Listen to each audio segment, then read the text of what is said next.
In a world where guitars slice through the air like blades and every soul must scream to be heard, Tom Araya chose stillness. He wasn't the loudest nor the most prolific songwriter in Slayer. Yet his voice, raw, haunting, and primal, became the defining sound of an entire generation of metal that thrived on pain and fury. For nearly 4 decades, Araya screamed about death, sin, and rebellion, yet lived a life strikingly ordinary. No alcohol, no scandals, none of the self-destructive chaos that consumed so many legends. When Slayer ended its monumental journey in 2019, he quietly returned to Texas, retreating to a farm of cattle, chickens, and sunsets without an audience. To others, it might look like fading away. To Tom Araya, it was freedom. From a Chilean immigrant boy mocked for his strange surname to the voice that made the world bow its head, his journey isn't just the story of a metal icon, but a testament to something simpler. Sometimes, the one who screamed the loudest is the one who understands the value of silence the most. Tomás Enrique Araya Diaz was born on June 6, 1961, in Viña del Mar, Chile, a quiet coastal city of sea breeze and sandy streets. But that peace didn't last long. When he was 5, his parents packed a few old suitcases, took their 2 children, and carried a fragile dream to California, the so-called land of opportunity, which for Chilean immigrants was nothing more than a tannery and nights thick with the smell of chemicals burning in their lungs. They settled in South Gate on the outskirts of Los Angeles, a neighborhood where Spanish and English blended into curses, where Latino kids learned to keep their heads down if they didn't want trouble. Tom's father worked endless shifts in a leather factory, his hands reeking of scorched hide. His mother cleaned rooms at a local hospital. There was no talk of art in their home, and certainly no money for dreams. But inside that cramped apartment, between radio broadcasts in English they barely understood, one person opened the first door for Tom: his brother, Cisco. Cisco owned an old guitar, and every afternoon after school, the 2 brothers would sit by the window, playing songs by the Beatles, the Rolling Stones, and later, Led Zeppelin and Black Sabbath. Tom only picked up the bass to accompany, but that was when he began to hear the world differently, not through words, but through rhythm. "Bass taught me how to speak without opening my mouth," he once said. School was never where he belonged. His strange surname, dark skin, and broken English marked him as an outsider. Classmates mocked him, teachers forgot his name. But Tom never fought back. He stayed silent, the same silence that would later define his entire career. Araya's teenage years were long nights alone in his room, headphones on, playing War Pigs or Paranoid by Black Sabbath over and over again. Music stopped being entertainment. It became escape, a different breathing system in a world that suffocated him. When his father died, Tom was barely 15. No tears, no words, only emptiness. The man who had taught him how to work, how to endure in silence, was gone. What remained was a boy who understood that to survive, he had to master 2 things: endurance and self-reliance. The bass his father once bought from a pawn shop became the only thing Tom carried into adulthood. Every time he touched the strings, it felt like reconnecting with his father, not through words but through sound. Music was no longer a dream. It was memory, the only thread tying him to what he had lost. In Southgate, a quiet Chilean boy was learning how to exist in a world that did not welcome him. And it was there, among factory smoke, dusty streets, and the old guitar sounds of his brother, that Tom Araya began to form his own voice, not to be heard, but to never have to stay silent again. When Tom Araya reached adulthood, he didn't have the luxury of choice. His father, a man who had spent his own youth inside a factory, told him just one short metallic sentence: "You need a serious job." No arguments, no rebellion. Tom knew his father was right. So while his friends chased vague band dreams or took whatever odd jobs they could find, Araya chose a path no one expected him to take: medicine. He enrolled in a respiratory therapy program at a community college in California. Every day, Tom learned about ventilators, intubation tubes, and the smell of antiseptic that lingered around critical patients. He learned how to stay calm in the face of panic, how to control someone else's breathing, and how to confront death again and again during each shift.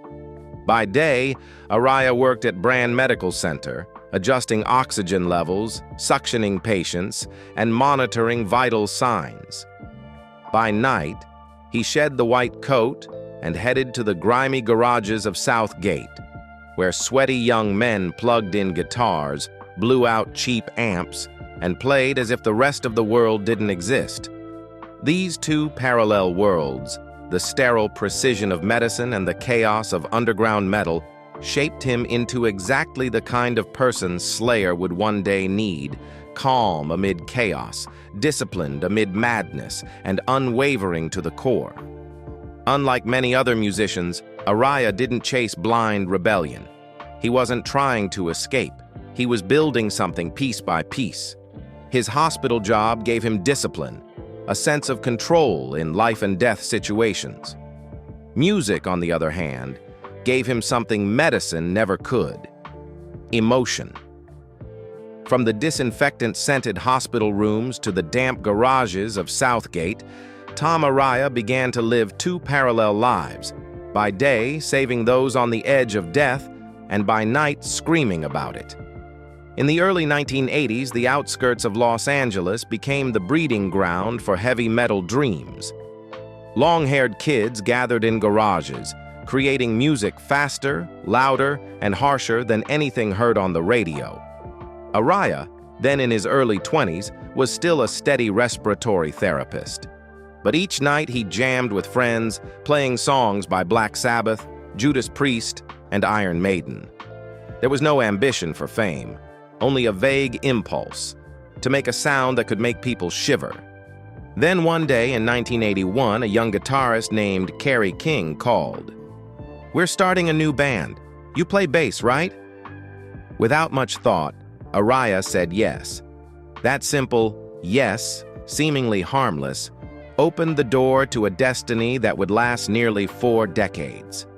Their first rehearsal took place in a suffocating garage, filled with the smell of burnt metal and the crackle of worn-out amplifiers. Kerry King, Jeff Hanneman, and Dave Lombardo played like men possessed. And Araya, the calm man fresh off a hospital shift, unleashed his first scream. It was raw, hoarse, almost animalistic. No technique, no training. Just a roar torn from a chest that had heard too many death rattles. No one in the room said a word, but everyone knew. They had found what was missing.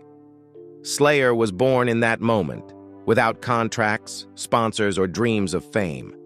Just 4 young men and a storm of anger too big for their bodies to contain. In the early years, Araya continued his hospital shifts. He'd show up to gigs with his lab coat still smelling of antiseptic, then go straight back to work afterward. That discipline set Slayer apart. They weren't drifters chasing chaos. They were a machine powered by both passion and precision. In 1983, Slayer wanted to record their debut album, Show No Mercy, but no one had money. Araya emptied his entire savings, the hard-earned wages from sleepless nights and double shifts, to pay for studio time, cover artwork, and van rentals for gigs. He didn't tell anyone at the hospital, nor did he boast to fellow musicians. He simply invested in what he believed was real.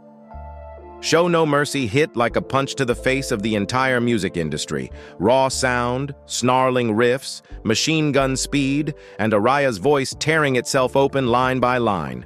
No radio station played it. No record store dared to sell it. But the underground embraced it. Those whom society labeled as problems, the outcast kids, the ones abandoned by parents, those who didn't fit into pop or disco, found their voice in Slayer. And at the center of that storm, Araya stood still. Cold eyes, no posturing, no need to lead. He simply kept the rhythm. For others, bass was background. But for Tom Araya, it was the bloodstream of chaos, the pulse that kept Slayer alive when everything else around them threatened to fall apart. After Show No Mercy and Hell Awaits, the name Slayer began to echo across America's underground scene, a sound so ferocious that even major record labels could no longer ignore it. In 1986, they received an offer from Def Jam Recordings, a label known for rap, not metal. Behind that unlikely contract stood Rick Rubin, a producer with a genius ear and a rebellious spirit that matched theirs. Rubin didn't come to tame Slayer. He came to push them further. He saw in them a raw, primal energy no other band could replicate, a savagery that required no gimmicks, only truth. From that unlikely meeting between a hip-hop producer and a metal band came Rain in Blood. Just 28 minutes and 58 seconds long, no intros, no breaks, no concessions to the mainstream ear, Rain in Blood was a direct punch to the face of what people thought a song should be. Every track was an airstrike of speed and precision. Dense guitar riffs, Dave Lombardo's drumming like artillery fire, and at the center, Tom Araya's voice, slicing through the air like a blade. The moment the album opened with Angel of Death, the metal world fell silent. The lyrics described in chilling detail Josef Mengele, the Nazi doctor infamous for his human experiments at Auschwitz. No preaching, no moralizing, no apology. Araya delivered the lines in a cold, clinical tone, like a surgeon narrating a procedure. It made listeners' blood run cold. Many accused Slayer of glorifying Nazism, celebrating evil, and even called for the band to be banned. Araya remained calm, as always. "I sing about facts, not propaganda. We don't glorify anything. We just tell what happened." CBS Records refused to release the album in the US. Some stores boycotted it. Yet in the metal world, Rain in Blood became a sacred text of extremity. It not only entered the Billboard 200, a first for thrash metal, but completely changed how people wrote, recorded, and performed metal thereafter. Rain in Blood wasn't just Slayer's achievement, it was a manifesto for an entire generation, that music didn't need to be beautiful, only real. And with 29 minutes of relentless screaming carved into history, Tom Araya proved that sometimes the truth is far more terrifying than any demon. After Rain in Blood, as most metal bands of the era softened their sound to appeal to the mainstream, Slayer took the opposite route. They had nothing left to prove, only limits left to destroy. Rain in Blood had redefined thrash metal, but instead of resting at the summit, Slayer chose to descend deeper into their own darkness. Rick Rubin, the producer who had helped them craft their 1986 masterpiece, returned to the studio with a single instruction. "Don't repeat yourselves, but don't let anyone notice you've changed." And so came South of Heaven, 1988. Slower, heavier, more ominous, like church bells echoing in an abandoned cathedral. Araya no longer screamed to tear the air apart. He screamed like he was delivering judgment. Some fans at first thought they had slowed down, but soon realized it wasn't retreat. It was evolution, a new kind of menace, colder and more deliberate. 2 years later, Slayer released Seasons in the Abyss, 1990, regarded as the perfect balance between their two extremes, the holy madness of Rain in Blood and the eerie stillness of South of Heaven. By then, all 4 members had matured, fully aware of who they were and why Slayer could not be imitated. The album opened with violent drumming, ended with the haunting title track, and at its core, once again, was Tom Araya's unforgiving voice, the soul of the band itself. From that moment on, Slayer were no longer underground phenomena. They joined the Big Four of thrash metal alongside Metallica, Megadeth, and Anthrax, the 4 names that defined an entire generation. Metallica stood for global ambition, Megadeth for precision and paranoia, Anthrax for rebellion, and Slayer for pure, unfiltered wrath. Their energy couldn't be faked, because it wasn't performance, it was conviction. As the 21st century began and thrash metal entered decline, many of its former giants faded into self-parody, but Slayer stayed true. God Hates Us All, 2001, was released on September 11th, the very day of America's greatest modern tragedy. While the world drowned in fear and confusion, Slayer's album sounded like a curse, furious, chaotic, defiant. Araya, now in his 40s, stood on stage with cold eyes, turning every lyric into a slash against a reality that had just revealed its own hell on earth. Their absolute loyalty to extremity finally earned recognition. In 2007, Slayer won their first Grammy with Eyes of the Insane, a haunting portrayal of American soldiers suffering PTSD after war. A year later, they won again with Final Six, added to the reissue of Christ Illusion. Those Grammys didn't make Slayer mainstream. They did something rarer. They forced the establishment to acknowledge that even in hell, there is art. From the cramped garage of Southgate to the world's biggest stages, Slayer never compromised. And at the center of that storm stood Tom Araya, the quiet leader who never needed to explain, never needed to be loved, only to scream everything humanity wanted to say, but never dared to. At the height of Slayer's power, selling out arenas across continents, hailed as the living gods of thrash metal, Tom Araya seemed like the one man who could never fall. For 20 years he had stood in the flames, screaming about blood, war, sin, and annihilation. Yet he walked onto the stage each night with the composure of a warrior, long familiar with hell. But then his body began to rebel, quietly, mercilessly, as if to remind him that no one can scream into the storm forever without being consumed by it. In 2006, in the middle of a world tour, Araya suddenly collapsed in pain. A sharp, tearing agony in his abdomen sent him to the hospital, where doctors diagnosed acute cholecystitis, inflammation of the gallbladder. Surgery was required immediately, forcing Slayer to cancel a string of sold-out shows, something that had never happened before in the band's history. For a group known for never backing down, stopping felt like a slap to their legend. Yet fans understood. Araya never complained. Just a few months later, with his surgical wounds still fresh, he was back on stage, stepping into the smoke and red lights, screaming as if death had never brushed past him. But the worst was yet to come. For more than 2 decades, Tom Araya had headbanged relentlessly, bowing his head and whipping his neck hundreds of times every night to Dave Lombardo's thunderous drums. For Slayer, it wasn't just a performance.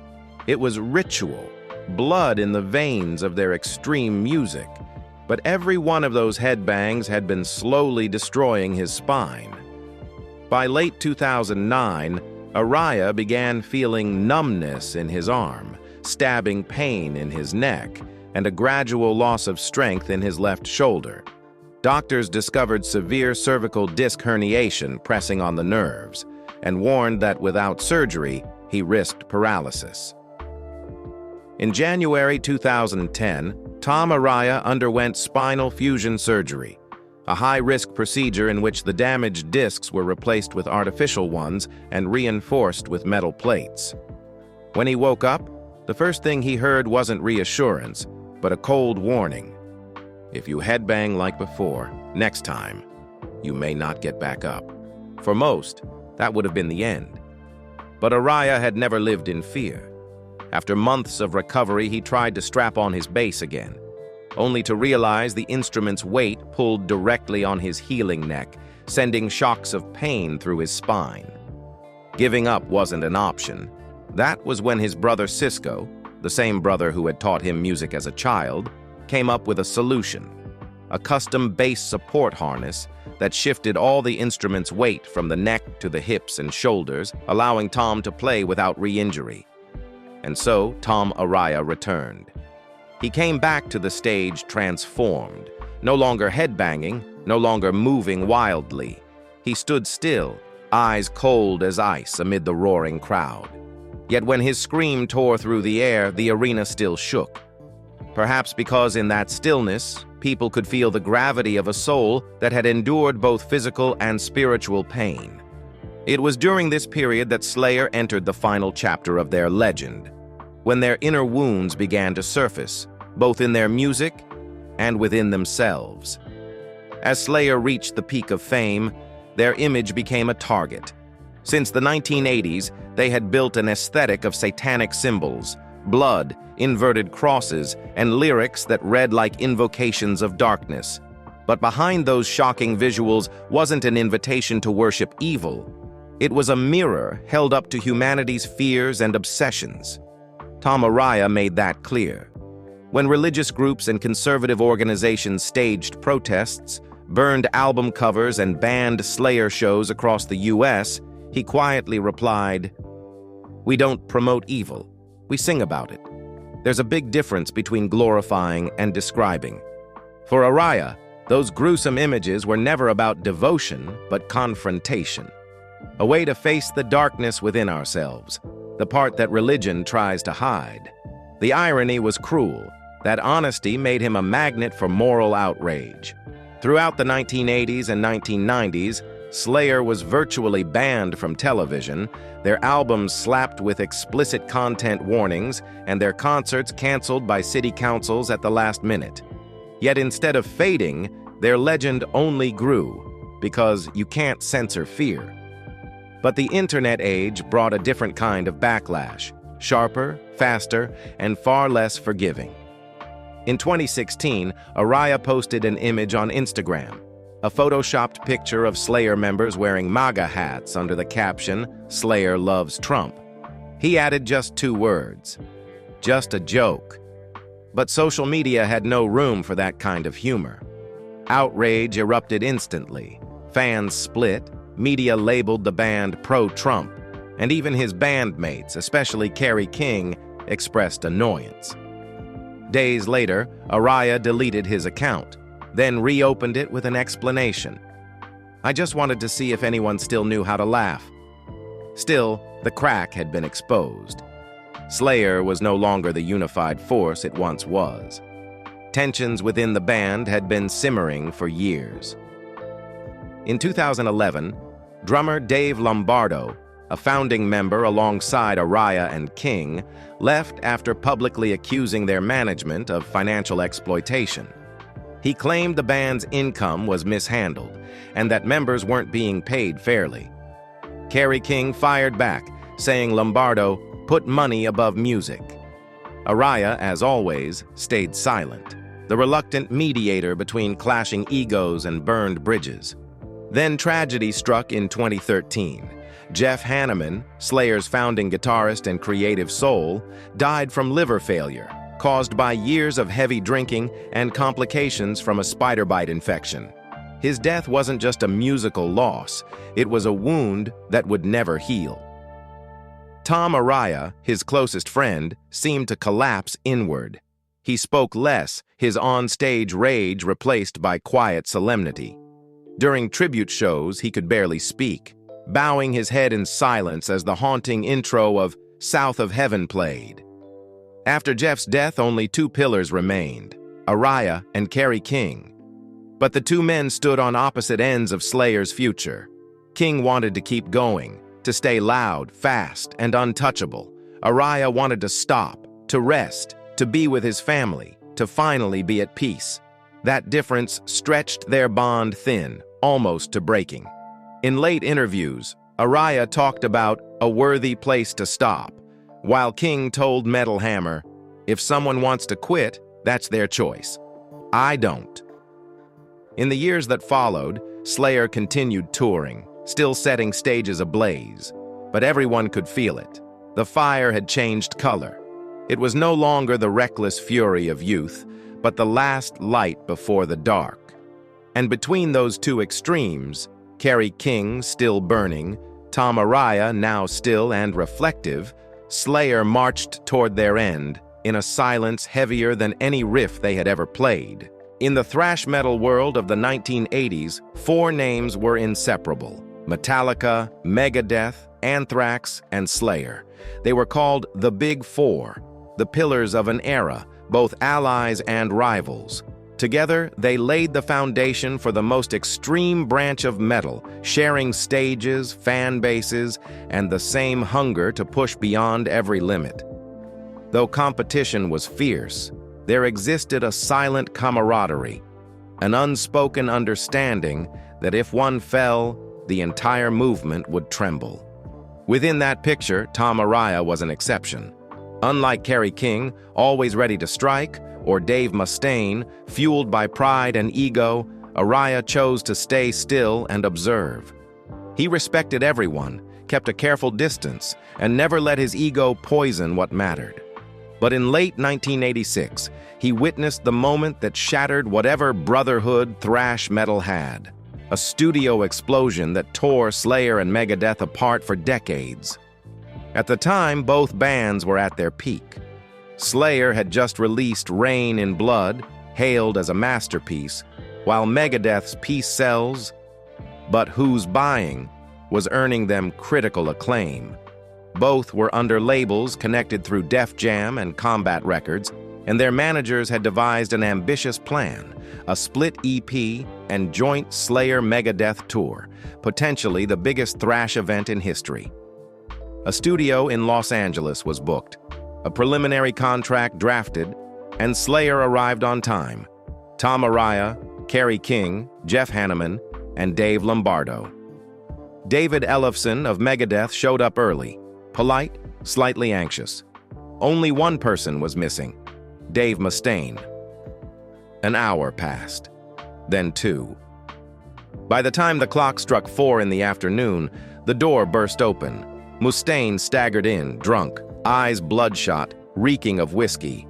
The room's atmosphere changed instantly. According to those present, he sat down and immediately began criticizing Rain in Blood, the very album Slayer had just finished with Rick Rubin. He called it too clean, too polished, claiming Rubin had shined Slayer so much he took their soul away. The room went dead silent. Only the clock's second hand dared to move. Kerry King was the first to respond. Coldly, he said, "At least we can play our own songs live without falling apart." That line was the spark. Mustaine shot up, muttering something no one could hear, then suddenly grabbed Kerry's BC Rich Warlock, a custom guitar worth thousands, and smashed it into the amplifier. The crash was deafening. Wood splintered, strings snapped. For a few seconds, no one moved. Just ragged breathing and the sound of broken pieces hitting the floor. Kerry started forward, but Tom Araya stepped between them. He didn't yell, didn't curse, just stared at Mustaine with cold eyes and said, loud enough for everyone to hear, "It's not about the guitar, it's about respect." That sentence, Araya later said in an interview, was the moment he knew he'd never work with Mustaine again. The meeting ended immediately. Label staff scrambled to contain the damage, but it was too late. The split EP was canceled, the tour indefinitely shelved, and early estimates put the financial loss at $2 to $3 million, a massive figure for the time. Rick Rubin, normally unflappable, declared flatly, "I will never work with Mustaine again." The story spread through the metal world like wildfire. Promoters began demanding deposits before booking Megadeth, and other bands quietly distanced themselves. Slayer moved on, but Araya never forgot that day. The day Pride destroyed what could have been history. Years later, when the legendary Clash of the Titans tour was organized in the early 1990s, Slayer and Megadeth shared the same stage again, alongside Anthrax and Alice in Chains. Outwardly, everything seemed fine, but backstage told a different story. Araya kept his distance. No hostility, no friendliness, just silence. "There was always a shadow between us," he later said. "Everyone knew it was there, but we all pretended not to see it." In 2010, when the Big Four reunited on stage in Bulgaria for a globally broadcast show, Araya and Mustaine stood together again, for the first time in more than 2 decades. They shook hands, exchanged polite smiles, and performed Diamond Head's Am I Evil together. But for Araya, it was a duty to history, not reconciliation. In later interviews, he still spoke of Mustaine with respect for his talent, but never warmth. "I respect his work, I respect his journey," Araya said in 2018. But respect doesn't mean trust. That line closed nearly 40 years of silence, not with bitterness, but with calm finality. Fans later whispered that the two men eventually had a private conversation. Quiet, without cameras or press. No one knows what was said, only that when they left the room, Araya patted Mustaine's shoulder, and Mustaine nodded. Perhaps that was their long-delayed handshake between two men who once built and nearly destroyed an entire era. And then, as if by the law of nature, after years of battles, losses, and silence, the road of Tom Araya and Slayer finally came to an end. Not with scandal, not with a grand announcement, but with a quiet evening in Los Angeles, the very city where it had all begun. On November 30th, 2019, at the Forum, the crowd packed every seat. They knew this wasn't just another concert, it was the last time Slayer would ever walk onto a stage. No pyrotechnics, no dramatic farewell speeches, no banners screaming "Farewell Tour," just four men, four instruments, and an atmosphere so sacred and aching that it felt as if the whole world were holding its breath for a final exhale. When the last notes of Angel of Death rang out, the lights dimmed and smoke filled the stage. Tom Araya, the man who had spent nearly 4 decades screaming about blood, war, and hell, said nothing. He just stood there, looking at the audience. His gaze moved slowly across the sea of faces, as if trying to memorize each one, every light, every scream. More than 2 minutes passed in absolute silence, a silence almost impossible in a metal show. Then he lifted the microphone, his voice trembling but clear. "Thank you. I'll miss you. And you'll miss us." No more words were needed. No tears, no retakes for a DVD, no extended reunion tour to cash in on nostalgia. Slayer ended at the exact moment they should, not because they'd run out of ideas, but because Araya knew his purpose was fulfilled. In interviews afterward, when asked if he ever thought about returning or reuniting, Araya simply smiled. "I've screamed enough. Now I just want to be quiet and listen to my kids." A simple sentence, yet it carried the weight of exhaustion, peace, and growth. After decades of storms and noise, the man who once shook the earth with his scream chose silence, not as surrender, but as courage. No more headbanging, no more flashing red lights, no more endless night flights. Just Tom Araya back on his small Texas ranch, surrounded by fields, chickens, and wind. There, he is no longer the thrash metal legend, no longer the icon. He is simply a father, a husband, a man who once screamed for the world and is now learning how to listen to himself again. When the lights at the Forum dimmed on November 30th, 2019, Tom Araya walked off stage like a man who had just laid down the weight of 4 decades. But behind the curtain, it wasn't a manager or a bandmate waiting for him. It was Sandra, the woman who had silently waited through all those years of touring. Few people knew that behind that stoic exterior, Araya was living a quiet, steadfast love, one that began softly and later became the only anchor strong enough to carry him through his darkest years. Tom met Sandra Araya, born Sandra Diaz, in the early 1990s when Slayer was at the height of its chaos. Sandra, a Chilean like him, worked in the arts, photography, and design, but was never drawn to the entertainment scene. They met at a friends gathering in Los Angeles, not at a concert or backstage. Sandra later said what struck her wasn't his fame, but the gentle eyes and soft-spoken voice of a man who sang about demons. Araya was quiet, a little awkward, but sincere. They began talking, meeting for coffee at a small cafe in Southgate, the neighborhood where he grew up. Not long after they became a couple. They married in 1995 in a small private ceremony. No press, no loud rock star guests. For Araya, Sandra wasn't just a wife. She was the only anchor between real life and the hell of the stage. In a rare interview, he said, "When you stand in front of thousands of people every night, it's easy to forget who you are. She reminds me."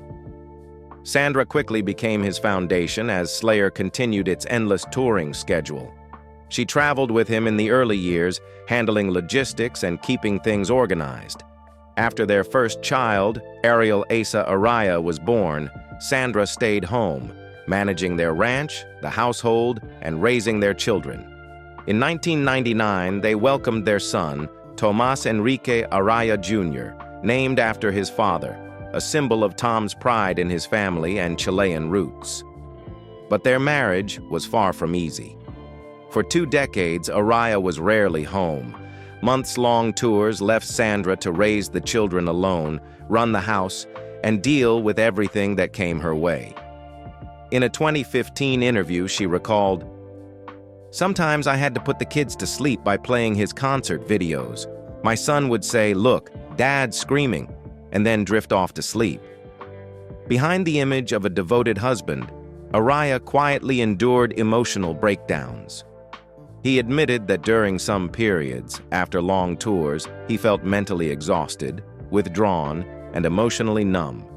But instead of confronting him, Sandra chose patience, letting him find his balance. She never asked, "When are you coming home?" Araya said. She only asked, "Are you okay?" And that saved me. There was even a brief separation in the early 2000s when Slayer faced internal turmoil and Tom was under immense pressure following his spinal surgery. But instead of breaking apart, they sought marriage counseling, something almost unheard of in the metal world. Tom apologized to his wife, admitting, "Music took the part that should have been yours." After that, he began cutting down on tours, spending more time at home, taking the kids to school, fixing things around the house, and tending to the ranch with Sandra. So when Slayer announced their retirement in 2019, it wasn't just a musical decision, it was a family one. Tom made it clear, "I've screamed enough. Now I want to hear my kids talk." Afterward, they left Los Angeles and bought a large ranch in Texas. Life there was the complete opposite of the stage. Every morning, Araya wakes early, makes coffee, checks on the cattle, and helps his wife feed the chickens and clean the barn. Sandra calls it heaven after the storm. She once said, "He used to sing about death every night. Now he watches the sunset. And for the first time in years, I can see peace in his eyes." In a world of metal full of chaos and broken homes, Tom and Sandra Araya stand as a rare proof that devotion can endure. No scandals, no divorces, no betrayals. They've spent more than 3 decades together, through every tour, surgery, crisis, and loss. And perhaps it is Sandra, the woman who stayed out of the spotlight the most, who finally helped the voice of hell find his own piece of heaven. After decades of living in a world of musical violence, blood, and forbidden symbols, what kept Tom Araya from crossing the line was not fame or discipline, but faith. A quiet, enduring faith, steady like the ground he'd stood on all his life. Born into a Catholic family in Chile, Araya grew up with church services, a crucifix on the wall, and nightly prayers. But as he grew older, he didn't keep his faith in its ritual form. In a 2011 interview, he said, "I believe in God, but I don't need ceremony." For him, faith wasn't something to display. It was a compass, a personal moral guide that helped him distinguish right from wrong in a world where every boundary was constantly being tested. Amid lyrics about war, Satan, and human evil, Araya never saw himself as anti-religious. He sang about darkness, not to glorify it, but to face it.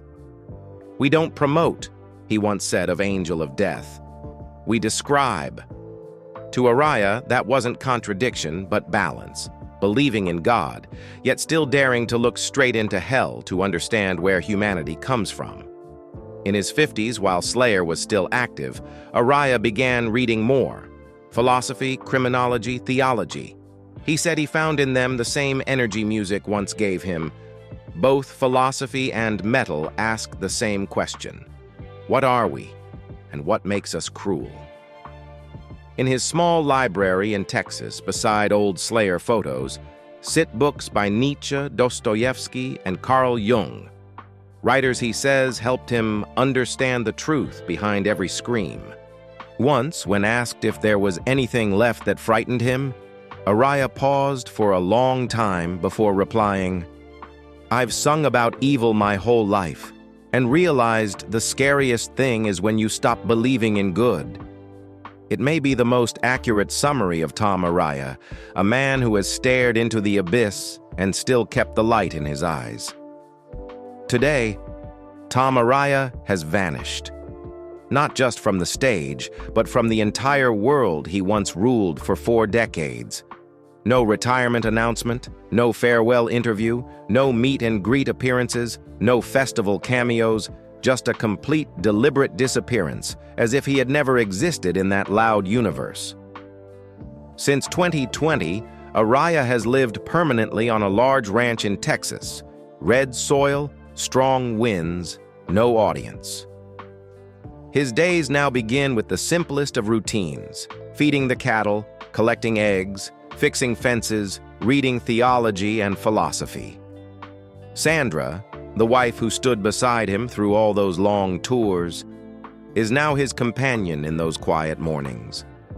Occasionally, Araya still picks up his bass, but not to record or perform. He plays for his children or for himself. Simple, clean riffs, no distortion, no crowd. Araya's net worth is estimated between $14 and $20 million. Enough for him and his family to live comfortably for the rest of their lives without ever stepping back on stage. But what people admire most isn't the number. It's how he chose to live, without showing off, without nostalgia, without clinging to the past. Journalists have repeatedly tried to contact him for interviews, but he declines them all. He almost never uses social media, except for the occasional photo posted by Sandra. Snapshots of him in a cowboy hat, smiling softly among his cattle. When a friend once asked why he wouldn't return to the stage, Araya simply answered, "I've had enough light for one lifetime." A simple sentence, but it carries his entire philosophy. A man who once stood in fire, now choosing peace. He doesn't need an audience or a spotlight. Tom Araya endures as a symbol, not because people still see him, but because he dared to disappear while they still were. Tom Araya's legacy isn't measured in numbers, not in how many albums were sold, or how many times Slayer charted on Billboard. It lies in how he redefined the role of the voice in thrash metal. Before Araya, vocals in the genre were often just another layer, something to fill the space between guitar and drums. But with him, the voice became the core, something judgmental, sacred, and primal. The sound of a conscience screaming. Every time Araya roared, people didn't just hear anger. They heard a question. How far has humanity gone in its own self-destruction? From Rain in Blood to Seasons in the Abyss, from God Hates Us All to World-Painted Blood, Araya maintained an almost supernatural energy. His screams, sharp, cold, and surgically precise, became the benchmark for every metal vocalist that followed. Many from the next generation, from Randy Blythe, Lamb of God, to Joe Duplantier, Gojira, have admitted that they learned how to control their breath and how to find emotion in brutality from Tom Araya. Blythe once said, "Tom doesn't need to be in front. He just stands there, and the world spins around him."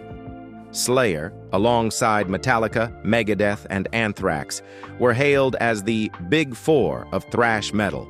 But among them, only Slayer never changed their DNA. They never wrote ballads, never compromised, never followed trends. And at the center of that unwavering spirit was Araya, the keeper of rhythm, of essence, and of the band's very soul. After Jeff Hanneman's death, as Kerry King became more technical and Dave Lombardo departed over financial disputes, it was Araya who held Slayer together for nearly another decade. He wasn't loud, he didn't make grand speeches, but through patience, calm, and quiet strength, he ensured the band ended with dignity, not in chaos like so many others. Tom Araya's influence goes beyond music. To fellow metal artists, he is a symbol of integrity, proof that you can sing about hell and still believe in the good. To fans, he is the voice of the misunderstood, of those who felt angry, isolated, or unseen, yet found in his scream a kind of salvation. Some people leave in applause. Others choose to walk away while the lights are still blazing, and that's what makes them eternal. Tom Araya has nothing left to prove. He has lived, he has screamed, and he has left behind a silence no one else can fill. Perhaps what remains isn't just the sound, but the feeling. That shiver down your spine when you hear a scream from Rain in Blood, or when you see him standing motionless on stage, and something deep inside you still trembles. Do you remember the first time you heard Tom Araya's scream? Share that moment in the comments, because sometimes the way we remember an artist is the way they continue to live. And if you want to keep journeying with us through the lives of those who've touched the storm, hit like, subscribe, and ring the bell, because this journey isn't over yet.